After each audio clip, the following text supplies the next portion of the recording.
আসসালামু আলাইকুম ভিউয়ার্স। তো আজকে আমরা যে বিষয়টি নিয়ে আলোচনা করব সেটা হলো ইসরায়েল এবং ইরানের বিষয় নিয়ে। আপনারা সবাই দেখছেন যে ইরান ইতিমধ্যে ইসরায়েলে হামলা করে দিয়েছে। তো এই হামলার আগে ইরান তারা কি আগাম বার্তা দিয়েছিল না? তো আমরা সেটাই আজকে আপনাদেরকে জানাবো। তো ইরান হামলা করার আগে 48 ঘন্টা ইসরায়েলকে সময় দিয়েছিল যে এই 48 ঘন্টার ভিতরে আমরা আপনাদের দেশের উপরে হামলা করতে পারি। তো সেটা তো আমরা অনেকেই দেখেছি যে ইরান হামলা করে দিয়েছে ইসরায়েলকে। তো এখন জানবো যে আসলে এই হামলার পিছনের কারণটা কি। তো এই হামলার পিছনে মূলত কারণ হয়েছে দুইটা।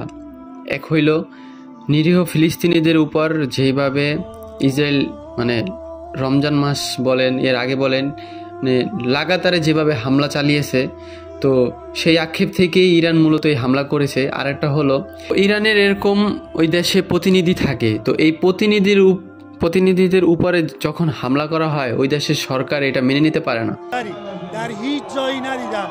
با حمله به کشوری دیگه و جنگ مردم خوشحال بشن، ولی امشب مردم خواب رو به خودشون حروم کردن تا بیان اینجا و بفهمونن که این جنگ برای ما چقدر مهمه و خوشحالیم از این আপনি এভাবে চিন্তা করেন যে আপনার ঘরের 5 জন সদস্য, এখন আপনি আপনার ভাইয়ের ঘরে কি হচ্ছে না হচ্ছে আপনি সেটা জানার জন্য আপনার ভাইকে জানাইয়েই ওই দেশে আপনি পাঠাইলেন আপনার ভাইয়ের ঘরে।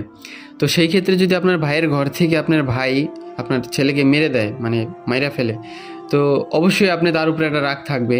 האיום האיראני פגש את העליונות האווירית והטכנולוגית של צה"ל בשילוב קואליציה לוחמת חזקה שיחד ירתו את רובם המכריע של האיומים। তো ইরানের প্রতিনিধি অন্যান্য দেশে এরকম সামরিকভাবে ছিল, তো সেইখানে কি করে ইসরায়েল হামলা করে তাদের দেশের জনগণ মেরে ফেলে, জনগণ বলতে ওই কর্মকর্তাকে মেরে ফেলে।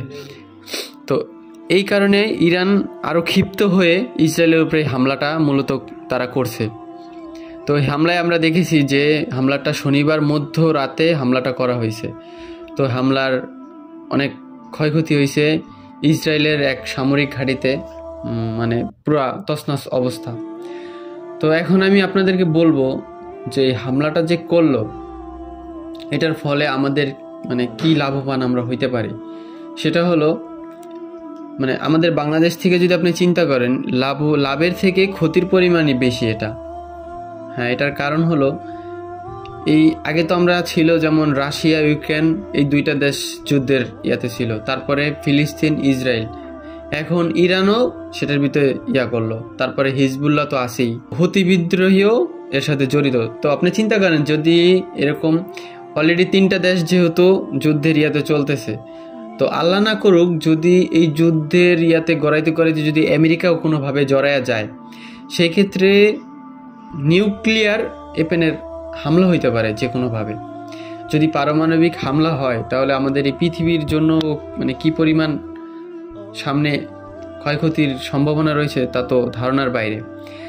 তো আমরা এ থেকে আশা করব যাতে এরকম কোনো হামলা না হয়। প্রত্যেকটা দেশ বৈঠক আলাপ আলোচনার মাধ্যমে যাতে এই বিষয়গুলি সমাধান করা হয়। হ্যাঁ, আমরা এটাই চাই। তো আজকের মতো এখানে বিদায়। আল্লাহ হাফেজ।